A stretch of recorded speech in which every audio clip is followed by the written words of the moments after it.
আসসালামু আলাইকুম বন্ধুরা, আবারও নতুন আরেকটি ব্লগে আপনাদের স্বাগতম। আশা করি সবাই ভালো আছেন। আলহামদুলিল্লাহ, আমিও আল্লাহ সুবহানাহু ওয়া তাআলার অশেষ মেহেরবানিতে অনেক ভালো আছি। পবিত্র রমজান মাসের শুভেচ্ছা জানিয়ে শুরু করছি আজকের আমাদের বিশেষ আয়োজন। রমজান মাস মানেই রহমত, বরকত আর ভ্রাতৃত্বের বন্ধনকে আরও মজবুত করার একটি সুন্দর সময়। আর এই পবিত্র মাসকে ঘিরেই আজ আমরা আমাদের ভাই ব্রাদার্স এবং শুভাকাঙ্ক্ষীদের জন্য আয়োজন করেছি একটি ছোট্ট ইফতার মাহফিল। আজকের ইফতার আমরা নিজ হাতে প্রস্তুত করছি। বিশেষ করে 7 কেজি ওজনের একটি মুরগি এবং 7 কেজি চাল দিয়ে মজাদার চিকেন বিরিয়ানি রান্না করছি। তার পাশাপাশি আমরা সুলাও রান্না করব। আলুর চপ, পেঁয়াজু এবং বেগুনি আমরা রান্না করতে পারবো না, কারণ হচ্ছে অনেক সময়ের প্রয়োজন। আমরা সুলা এবং বিরিয়ানি রান্না করতে করতেই সময় চলে যাবে, তাই আমরা এগুলা রেস্টুরেন্ট থেকে কিনে নিয়ে আসব। আমরা আমাদের মার্কেটের পিছনের খালি জায়গাটি রান্নার জন্য বেছে নিয়েছি। আমরা সবাই মিলে একসাথেই কাজ করছি। কেউ মশলা তৈরি করেছে, কেউ চাল ধুয়েছে, কেউ আবার মুরগি প্রস্তুত করেছে।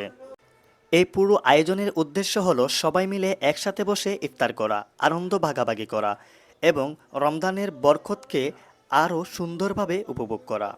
আমরা জোহরের নামাজ পড়ে রান্নাবান্নার কাজ শুরু করেছিলাম। আলহামদুলিল্লাহ, এখন আসরের আজান হয়েছে আর আমাদের রান্নাবান্নার কাজটাও মোটামুটি শেষ হয়ে গেছে। এখন শুধু বাকি রয়েছে আমরা বিরিয়ানিটাকে দমে বসাবো। বিরিয়ানির দমে বসিয়ে আমরা নামাজে চলে যাই আসরের। আসরের নামাজ আদায় করার পর আমরা আবারও এসে ফলমূল কাটিং করতে শুরু করি। এদিকে ফলমূল কাটিং করতে করতে আমাদের প্রায় ইফতারের সময় গনিয়ে আসছে। ফলমূল কাটিং করা শেষ হওয়ার পর আমি দেখলাম বিরিয়ানির অবস্থা কি। এখন গিয়ে দেখলাম বিরিয়ানি একদম পারফেক্টলি হয়ে গেছে। মাশাআল্লাহ, খুবই সুন্দর হয়েছে।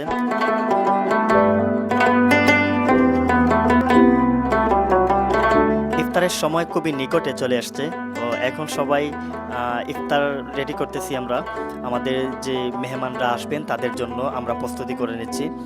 তো আলহামদুলিল্লাহ, এখন ধীরে ধীরে আমাদের আমন্ত্রিত ভাই ব্রাদার্স ও শুভাকাঙ্ক্ষী এক এক করে ইফতার মাহফিলে আসতে শুরু করেছেন। চারপাশে যেন একটা ভ্রাতৃত্বের পরিবেশ তৈরি হয়েছে। হাসি, আনন্দ আর ভালোবাসায় ভরে উঠেছে পুরো জায়গাটা। আর কিছুক্ষণ পরেই আজানের ধ্বনি শোনা যাবে। সবাই মিলে দোয়া করে ইফতার করব এবং আল্লাহর কাছে প্রার্থনা করব যেন তিনি আমাদের এই ছোট্ট আয়োজন কবুল করেন এবং সবাইকে সুস্থ ও ভালো রাখেন।